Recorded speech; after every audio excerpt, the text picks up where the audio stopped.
Here we start book reading named Rich Dad and Poor Dad by Robert Kiyosaki. Keep your job and mind your own business. Today we learn where we need to focus on our life. Explanation ahead. Keep listening. Chapter 3 Lesson 3. Mind your own business. The rich focus on their asset columns while everyone else focuses on their income statements. In 1974, Ray Kroc, the founder of McDonald's, was asked to speak to the MBA class at the University of Texas at Austin. A friend of mine was a student in that MBA class. After a powerful and inspiring talk, the class adjourned and the students asked Ray if he would join them at their favorite hangout to have a few beers. Ray graciously accepted. "What business am I in?" Ray asked. Once the group had all their beers in hand, everyone laughed. My friend said. Most of the MBA students thought Ray was just fooling around. No one answered. So Ray asked again, "What business do you think I'm in?" The students laughed again. And finally one brave soul yelled out, "Ray, who in the world doesn't know that you're in the hamburger business?" Ray chuckled. "That's what I thought you would say." He paused and then quickly added, "Ladies and gentlemen, I'm not in the hamburger business. My business is real estate." As my friend tells the story, Ray spent a good amount of time explaining his viewpoint. In his business plan, Ray knew that the primary business focus was to sell hamburger franchises. But what he never lost sight of was the location of each franchise. He knew that the land and its location were the most significant factors in the success of each franchise. Basically, the person who bought the franchise was also buying the real estate under the franchise for Ray Kroc's organization. Today, McDonald's is the largest single owner of real estate in the world. Owning even more than the Catholic Church, McDonald's owns some of the most valuable intersections and street corners in America and around the globe. My friend considers this as one of the most important lessons in his life. Today he owns car washes, but his business is the real estate under those car washes. The previous chapter presented diagrams illustrating that most people work for everyone but themselves. They work first for the owners of the company, then for the government through taxes, and finally for the bank that owns their mortgage. When I was a young boy, we did not have a McDonald's nearby, yet my rich dad was responsible for teaching Mike and me the same lesson that Ray Kroc talked about at the University of Texas. It is secret number 3 of the rich. That secret is, mind your own business. Financial struggle is often directly the result of people working all their lives for someone else. Many people will simply have nothing at the end of their working days to show for their efforts. Our current educational system focuses on preparing today's youth to get good jobs by developing scholastic skills. Their lives will revolve around their wages or, as described earlier, their income column. Many will study further to become engineers, scientists, cooks, police officers, artists, writers, and so on. These professional skills allow them to enter the workforce and work for money. But there is a big difference between your profession and your business. Often I ask people, "What is your business?" And they will say, "Oh, I'm a banker." Then I ask them if they own the bank, and they usually respond, "No, I work there." In that instance, they have confused their profession with their business. Their profession may be a banker, but they still need their own business. A problem with school is that you often become what you study. So if you study cooking, you become a chef. If you study the law, you become an attorney, and a study of auto mechanics makes you a mechanic. The mistake in becoming what you study is that too many people forget to mind their own business. They spend their lives minding someone else's business and making that person rich. To become financially secure, a person needs to mind their own business. Your business revolves around your asset column, not your income column, as stated earlier.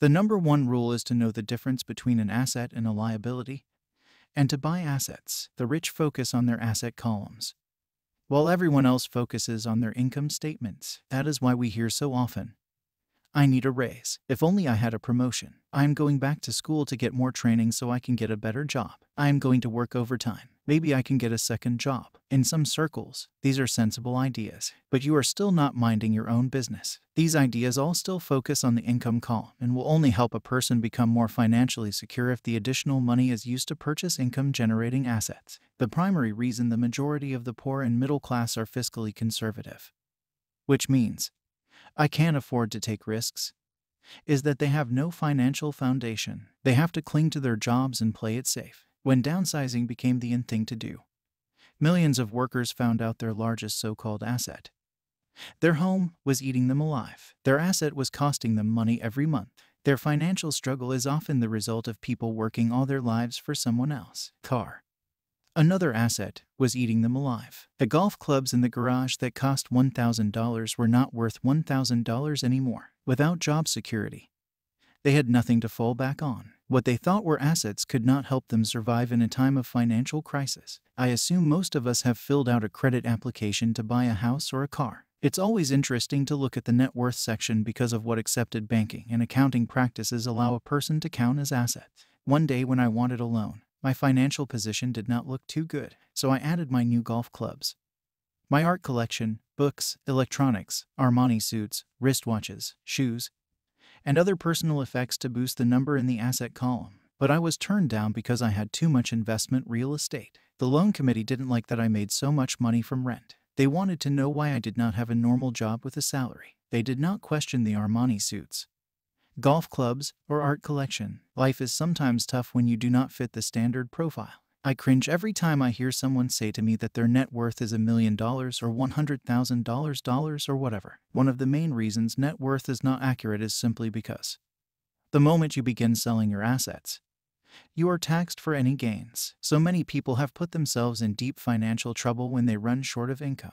To raise cash, they sell their assets, but their personal assets can generally be sold for only a fraction of the value that is listed on their personal balance sheet, or if there is a gain on the sale of the assets, they are taxed on the gain. So again, the government takes its share, thus reducing the amount available to help them out of debt. That is why I say someone's net worth is often worth less than they think. Start minding your own business. Keep your daytime job, but start buying real assets, not liabilities or personal effects that have no real value once you get them home. A new car loses nearly 25% of the price you pay for it the moment you drive it off the lot. It is not a true asset even if your banker lets you list it as one. My $400 new titanium driver was worth $150 the moment I teed off. Keep expenses low, reduce liabilities, and diligently build a base of solid assets. For young people who have not yet left home, it is important for parents to teach them the difference between an asset and a liability. Get them to start building a solid asset column before they leave home.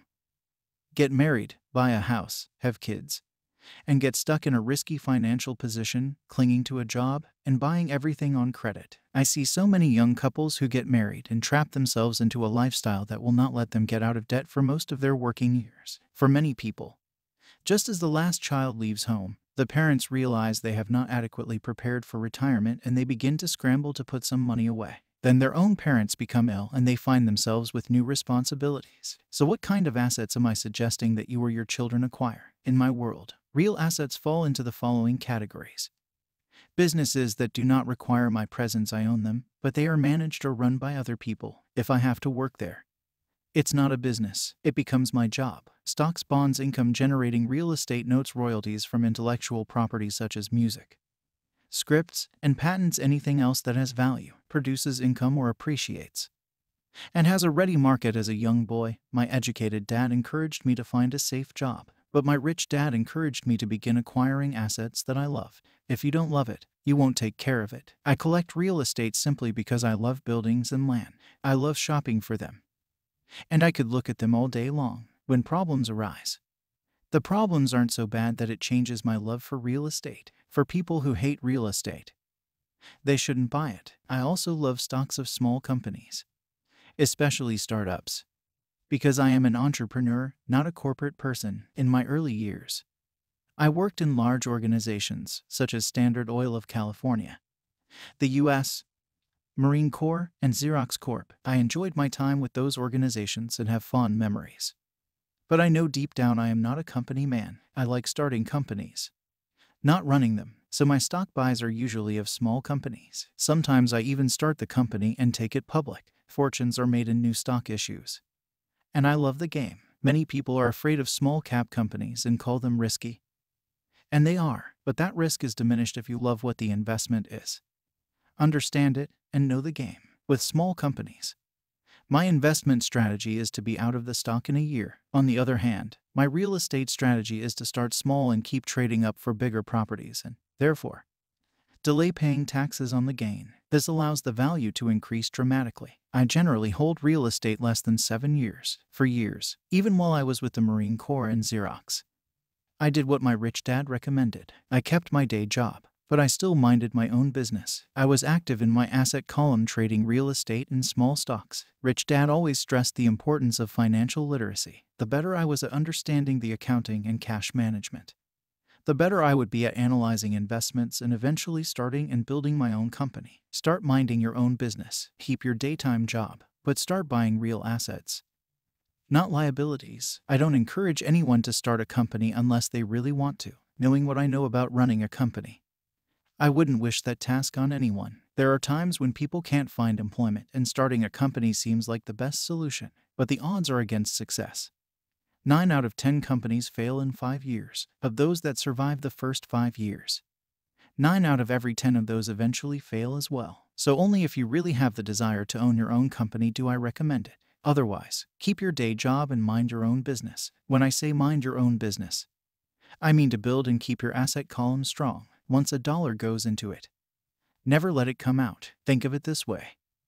Once a dollar goes into your asset column, it becomes your employee. The best thing about money is that it works 24 hours a day and can work for generations. Keep your day job. Be a great hardworking employee, but keep building that asset column. As your cash flow grows, you can indulge in some luxuries. An important distinction is that rich people buy luxuries last, while the poor and middle class tend to buy luxuries first. The poor and the middle class often buy luxury items like big houses, diamonds, furs, jewelry, or boats because they want to look rich. They look rich, but in reality they just get deeper in debt on credit. The old money people, the long-term rich, build their asset column first. Then the income generated from the asset column buys their luxuries. The poor and middle class buy luxuries with their own sweat, blood, and children's inheritance. A true luxury is a reward for investing in and developing a real asset. For example, when my wife Kim and I had extra money coming from our apartment houses, she went out and bought her Mercedes. It didn't take any extra work or risk on her part because the apartment house bought the car. She did, however, have to wait 4 years while the real estate investment portfolio grew and began generating enough extra cash flow to pay for the car. But the luxury, the Mercedes, was a true reward because she proved she knew how to grow her asset column. That car now means a lot more to her than simply another pretty car. It means she used her financial intelligence to afford it. Instead, most people impulsively go out and buy a new car or some other luxury on credit. They may feel bored and just want a new toy. Buying a luxury on credit often causes a person to eventually resent that luxury because the debt becomes a financial burden. After you've taken the time and invested in and built your own business, you are now ready to learn the biggest secret of the rich, the secret that puts the rich way ahead of the pack. This chapter ends here. Next chapter in next video. Keep learning, keep going. Don't forget to like and subscribe for more information.